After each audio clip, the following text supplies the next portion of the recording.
رات کے تقریباً 11 بج رہے تھے۔ میں اپنے کمرے کی لائٹ بند کر کے بس فون سکرول کر رہی تھی۔ اچانک واٹس ایپ پر ایک وائس نوٹ آیا۔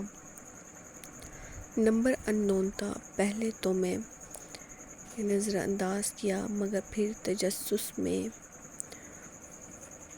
وہ وائس نوٹ پلے کر دیا۔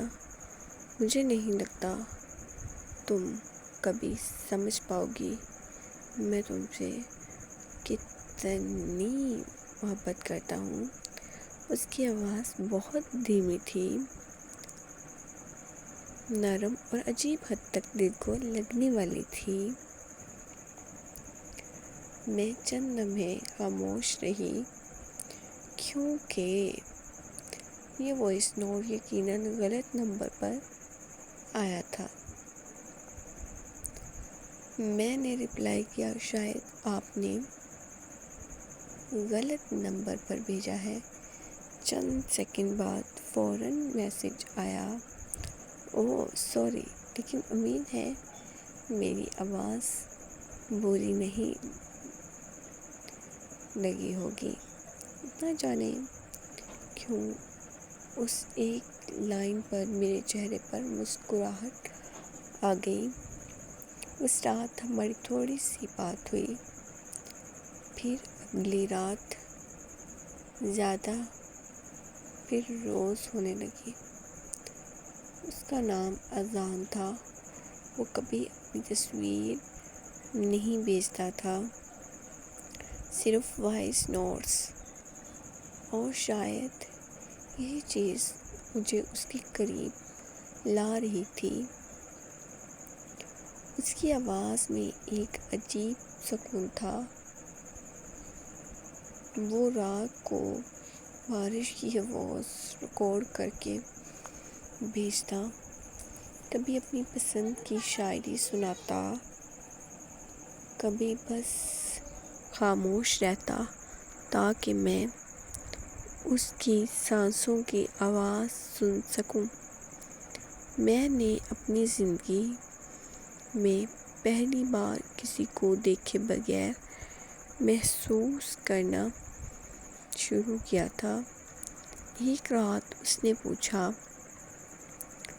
اگر میں تمہارے سامنے آیا اور تمہیں پسند نہ آیا تو میں ہنس دی۔ میں نے تمہاری شکل سے محبت نہیں کی اذان۔ اس رات کافی دیر تک خاموشی رہی، پھر اس نے صرف اتنا کہا، تم بہت خطرناک لڑکی ہو۔ وقت گزرتا گیا، میں اس کی عادت بنتی گئی۔ صبح اٹھتے ہی اس کا وائس نوٹ، رات سونے سے پہلے اس کی آواز، سب کچھ خوبصورت لگنے لگا تھا۔ لیکن پھر ایک دن اچانک اس کے میسیجز آنا بند ہو گئے۔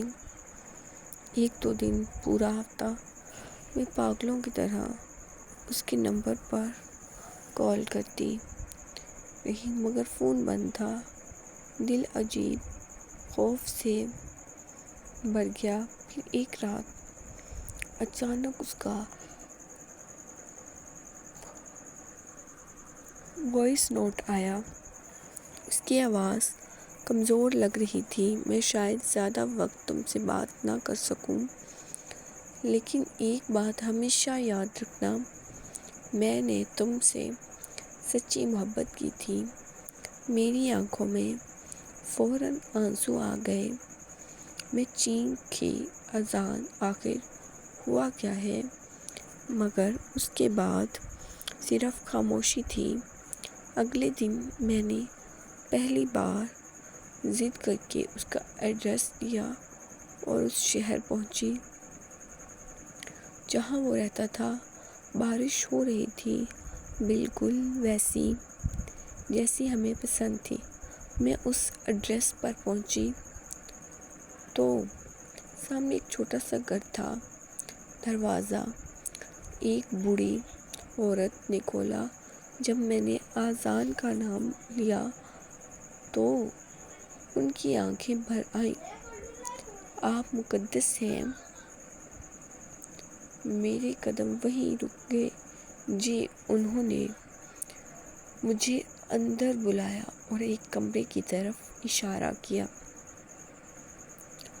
اذان اب اس دنیا میں نہیں رہا۔ میری سانس جیسے رک گئی۔ 3 دن پہلے ایکسیڈنٹ میں، اس کے بعد مجھے کچھ سنائی نہیں دیا، صرف کانوں میں اس کی آواز گونج رہی تھی۔ میں کانپتے ہاتھوں سے اس کے کمرے میں گئی۔ وہاں ایک ٹیبل پر ہیڈ فونز، ایک ڈائری، میرا نام لکھا ہوا ایک لفافہ رکھا تھا۔ میں نے لرزتے ہاتھوں سے لفافہ کھولا۔ اندر ایک وائس ریکارڈ تھا۔ میں نے پلے کیا۔ تم یہ سن رہے ہو تو شاید تمہارے سامنے کبھی نہ آ سکوں، لیکن جانتی ہو، تم میری زندگی کی سب سے خوبصورت غلطی تھی۔ وہ غلطی، وائس نوٹ، میری پوری زندگی بن گیا۔ میری آنکھوں سے مسلسل گر رہے تھے۔ اور ہاں، میں نے تمہاری ہر ہنسی، ہر خاموشی، ہر سانس سے محبت کی۔ میں وہیں بیٹھ کر ٹوٹ کر رو دی۔ باہر بارش تیز ہو چکی تھی، مگر اس دن پہلی بار مجھے احساس ہوا کہ کچھ لوگ ہماری زندگی میں صرف آواز بن کر آتے ہیں، مگر دل میں ہمیشہ کے لیے رہ جاتے ہیں۔